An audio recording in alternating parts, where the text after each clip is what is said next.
Thank you for watching, liking, commenting, sharing, and subscribing right now. Hello world, I'm Chris Pirillo, and this is my review of OS X Mavericks, the latest operating system for Macs, released by Apple just about a week ago for free. Is it worth the price? Yeah, I mean, it's free. So if you have an older version of OS X, that's the name of the operating system, running on your Mac and you can update to Mavericks, you absolutely should. And if you can't, well, then you may need to update your Mac. It's no longer called Mac OS X, by the way. It's just OS X. And yes, it's OS X, not OS X. When they use code words like Mavericks, they're talking about the specific version of OS X.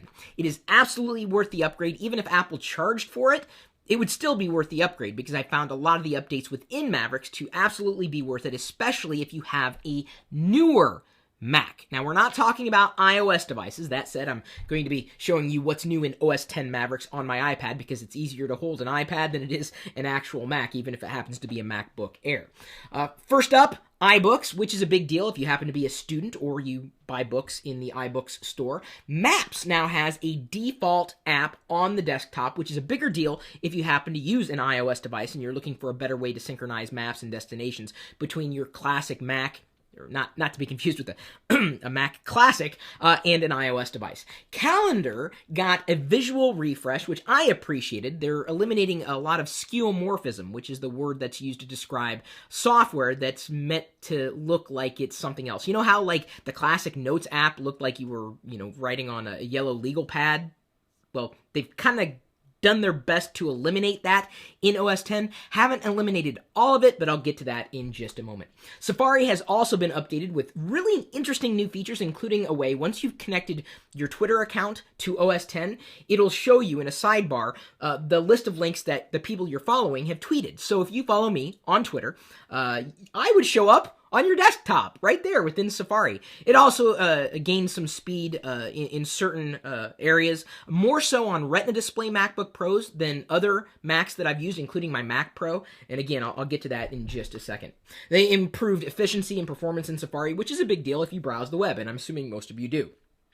If you happen to use more than one Mac or Macs and iOS devices, there's now iCloud Keychain, which will keep your passwords and data synchronized between all your devices, which is really, really convenient. Multiple displays have finally been supported in such a way that it's no longer annoying to have multiple displays on OS X. I have two 30-inch displays right here, and I can tell you that it's been different because I've been used to the way OS X has been working for this long, and now they've changed the way that multiple displays are supported. I mean, you could set multiple different wallpapers for the different desktops, all along, and the screensavers worked just fine. It's just that now the menu bar will appear on both screens. Now when you go full screen in an app on one screen, you can still see all the other regular quote-unquote windowed applications, the non-full screen applications running on the other screen. So multiple displays have been supported in a fantastically better way. They've updated the notifications center so that now you can actually respond to notifications. So if you can email notification, you can hit reply in line without actually opening up the mail application. Finder, which is the file navigator, the way you explore your system or the files on your system, has been updated to support tagging and multiple tabs, working more like a desktop web browser, or even, I guess, a mobile web browser that has tabs. Now you have tabs within the Finder window, which is quite nice. There's tags, and also under the hood, advanced technologies, that's how Apple claims, well, this is what they say it is, and I agree. They have something called AppNap, which basically allows your system to be more power efficient. And in certain parts of what they've tweaked, they've also made memory management better. They've improved the display, not quality, but see, how can I explain this? So I've got a Retina display MacBook Pro, which, by the way, that's how I'm recording this video. I'm dumping a live video from a DV cam connected to the Mac. It's a Retina display MacBook Pro, and I had issues. You might remember from my review last year. The graphics seemed to lag, and it was kind of disappointing. Even though they were sharper on a Retina display, they weren't as snappy as I had been used to. Apple has addressed that with OS X Mavericks. And so that, to me, is the only reason to upgrade to Mavericks, especially if you have a Retina display Mac right now or a newer Mac. this is, it's an under the hood improvement. You may not perceive the difference between the older versions of OS 10 and the newer version of OS 10. Suffice it to say, the upgrade for the most part has been a good one. I've noticed a few bugs in apps that I use on a regular basis, including Mail app. I'm still looking for a way to disable the mail animations in Mavericks. You can't use any tweak that had been used in prior versions of OS 10. Doesn't work anymore. So I've been slightly annoyed by that. I know many people have made recommendations for different mail applications on the desktop. I've never found one, ever, paid or free, that I've really, really liked as much as I have Mail app on the desktop, even with the animations. So if you know an animation removal tweak specifically for Mavericks, do not send me any tweak that doesn't work on Mavericks, because many people have, and I'm like, no, it's just Mavericks. Let me know. And I know other people are interested in disabling the animations as well. Oops, sorry about that. I hit the table. So it's a seamless upgrade. You download the app you download the OS as an app from the App Store and install it on your Mac. And it's free, so you can install it on every single Mac. No reason you should not upgrade. In terms of options, everything that you had access to in OS 10 before, you still have access to. It's just now you have access to a different array of options, or they're displayed differently, not radically different. I've noticed a few small visual tweaks, nothing as radical as the calendar transformation, removing a lot of the skeuomorphism, and I appreciated that. Usability, I wouldn't say increased or decreased, but, for the most part, I think they're moving the right direction. I wouldn't say that OS 10 is cohesive in terms of the way it looks and feels on the desktop.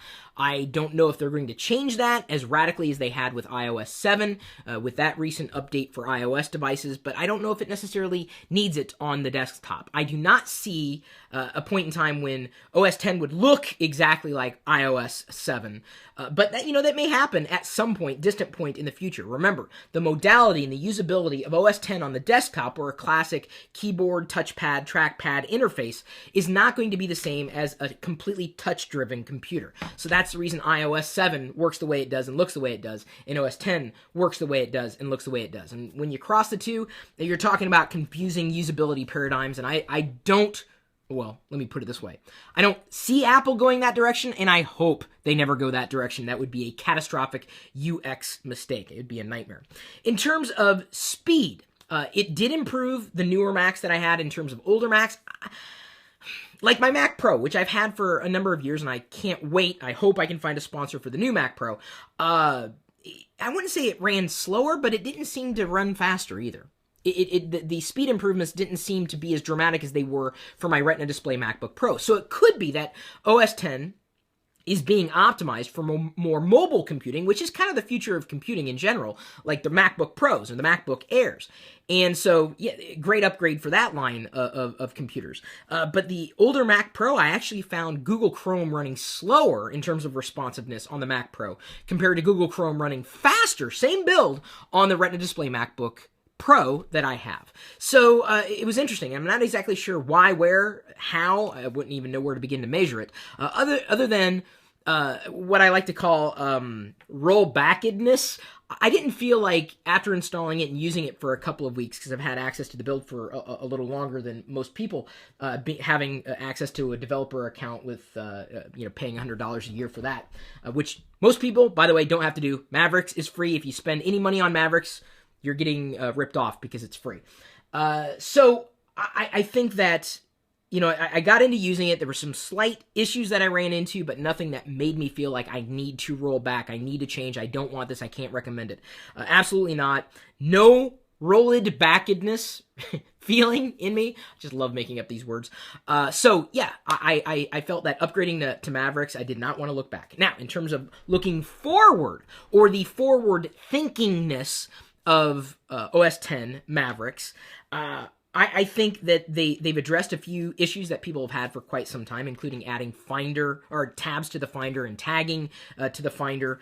Finally working with multiple displays. I think the most forward-thinking part of OS 10 Mavericks is the iCloud keychain, because I have several computers, whether we're talking about like an iPad or an iPhone or a MacBook or a Mac Pro, and getting to all my accounts sometimes can be a challenge, and I've had to rely on third-party apps to manage passwords in the past. I think iCloud keychain and features like this make it easier for me to move between computers without necessarily having to, number one, relearn anything, and number two, and I mean like muscle memory type of thing, relearning, but also having all the data with me.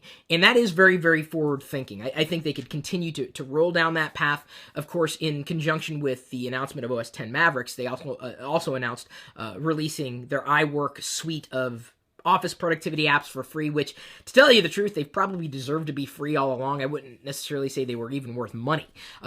If you need word processing, basic spreadsheet apps, presentation, pages, numbers, and Keynote will work just fine. Now you'll have access to it on the desktop. You'll have access to it by way of the web. The idea is that they're making it easier for you to not worry about which computer you happen to be using to get to the things that you need to get to. And so the forward-thinkingness of Mavericks, yeah, they definitely thought a little forward. I think they can continue to think down that path, but I wouldn't say that OS X Mavericks has been all that forward thinking. They're just fixing and addressing and optimizing machines that are currently there today. As I said, current MacBook Pros seem to run faster on Mavericks than even the previous version of OS X. In terms of value, well, it's free. And even if Apple charged $10, I would still say, yeah, it's worth the upgrade. $20, worth the upgrade. $30 might be worth the upgrade. So the value for free, if you have a Mac that can run OS X Mavericks, upgrade. I'm telling you. I mean, just to have access to the features even if you don't use them. That's more like the geek in me talking. I don't think you're going to run into any issues with software that you're currently using, certainly not if you had downloaded it through the App Store. You may want to check if you are running any apps on the desktop that you need to run, absolutely need to run. Just check with the manufacturer or whoever makes the software to make sure that it is compatible with Mavericks so that you don't run into any hiccups if you do decide to install Mavericks. I say it is absolutely worth it. I appreciated it. And the reason, by the way, I did this review today is because I asked everybody on Twitter, Facebook, Google+, what do you want me to do a review on today? And most people, even in giving them a choice, said Mavericks. The second runner-up will be reviewed next week in this very channel. Thanks again for liking, commenting, subscribing, and sharing all our videos.